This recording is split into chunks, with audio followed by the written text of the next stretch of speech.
Hello, and welcome to my channel, where I mostly share my love of fragrance and enjoying my collection. In this video, I'm going to be reviewing the brand new Vanilla Milk perfume from Ellis Brooklyn. Thank you so much for stopping by, and let's get started.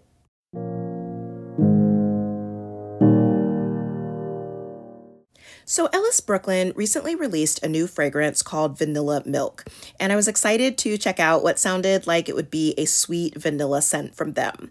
I do have a few other Ellis Brooklyn perfumes in my collection, and I think that they have some really nice scents as well as nice, modern, clean packaging. My current favorite from their line is Bee, and I do have a couple others that I've recently got that I'm still kind of trying out. And I also did originally have Salt, but I didn't find that I enjoyed that one, so I did get rid of that one out of my collection. But overall, I do think that they're a very interesting brand. I like some of their fragrances, and I'm definitely interested in trying more from them. And I'll go ahead and quickly run through the scents that I have from Ellis Brooklyn so you can see how they compare to Vanilla Milk.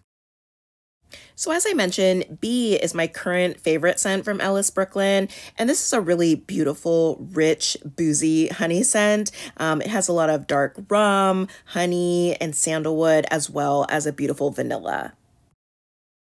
And then I also have Fawn, which is a citrusy, coconutty, kind of beachy scent with some florals. And that has a lot of neroli and bergamot, as well as a mix of florals, coconut milk, amber, and vanilla.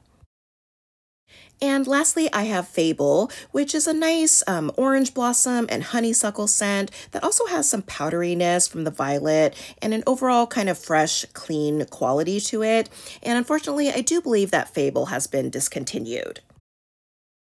And now moving on to Vanilla Milk, this comes in the standard Ellis Brooklyn packaging with translucent glass and a magnetic cap, and it's fairly heavyweight and really nice quality. And this has top notes of creamy milk accord, frangipani, and peony rose, mid notes of bourbon vanilla bean, Madagascar vanilla bean extract, and upcycled cocoa shell extract. And it has base notes of benzoin resinoid, amyris, sandalwood, and musk. Upon first spray, I got a very strong vanilla, and I also picked up on some of that milky lactonic note. But there was also something that felt a bit synthetic in the opening, kind of wrapped around the floral note, which smelled a bit like rose, but also kind of like a generic floral. And as it started to dry, I got more of the resinous and woody notes, along with a hint of the cacao. And during that time, the vanilla kind of milky notes started to soften. And so around a half hour in, I was honestly a little bit disappointed because I was expecting more of a light, fluffy, milky vanilla, but I actually felt like it was more of a resinous, woody scent with a milky vanilla background. And there was just something about the scent that was a little bit off-putting to me. I'm not sure if it was the florals or the resinous notes, which just didn't feel, warm and ambery. They seemed a bit synthetic and also a little bit green, maybe from the amyris. So while it smelled gourmand in the opening, at this point it had morphed into something that wasn't vanilla heavy and I just wished was sweeter.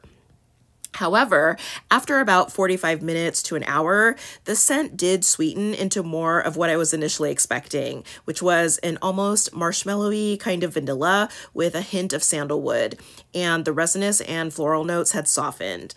And the scent really seemed at that point much sweeter and prettier, and I really liked it. So I feel a little bit mixed on this scent because I do really like the milky vanilla opening, but then for about an hour, I feel like they were just, overshadowed by other notes, and I didn't care for that portion of the scent much.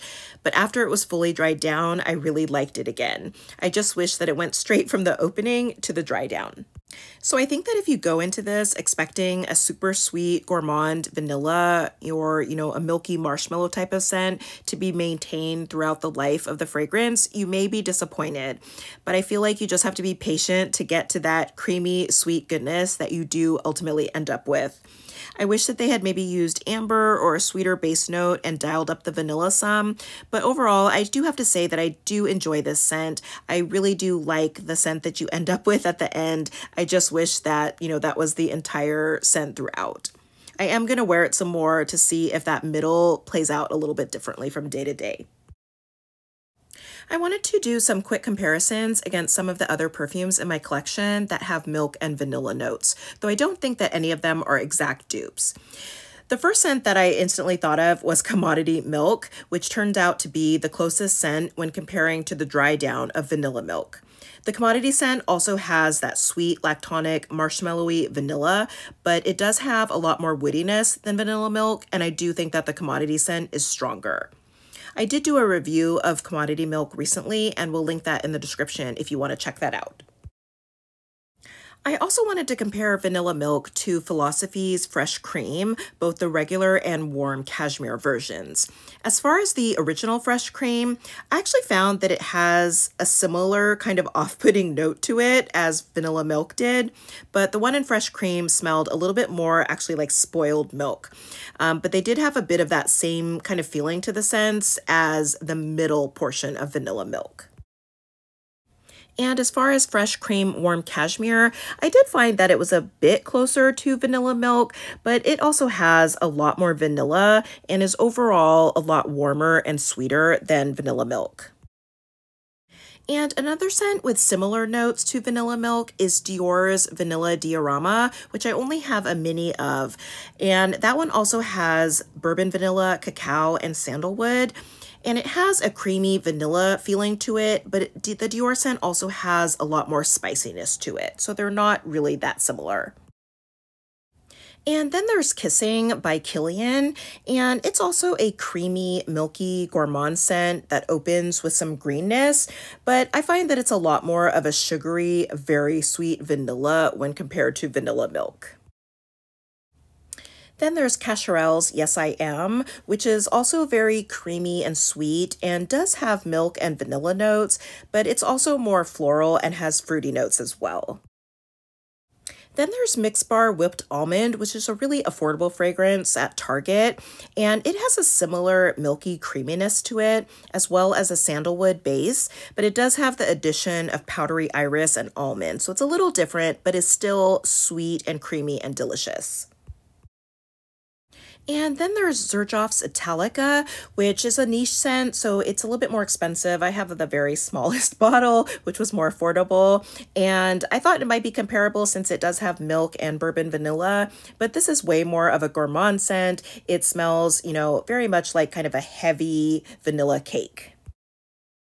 And the last comparison is YSL's Black Opium Nuit Blanche. And this also has milk and vanilla, and it's very cozy, milky, and creamy, but it does, of course, have the coffee note, so it is pretty different than Vanilla Milk. So that's it for my review of Ellis Brooklyn's Vanilla Milk. I have to say, I do really enjoy this scent, and I'm glad that I picked it up. I will have to test it out a bit more to see if I can get through that middle that I don't quite care for, hopefully a little bit faster. But ultimately, I do feel like the scent ends up to be very beautiful. And I'd love to hear what you guys think of Vanilla Milk if you're going to go ahead and give it a try. Thank you so much for watching. I hope that you'll subscribe, and I'll see you in my next video.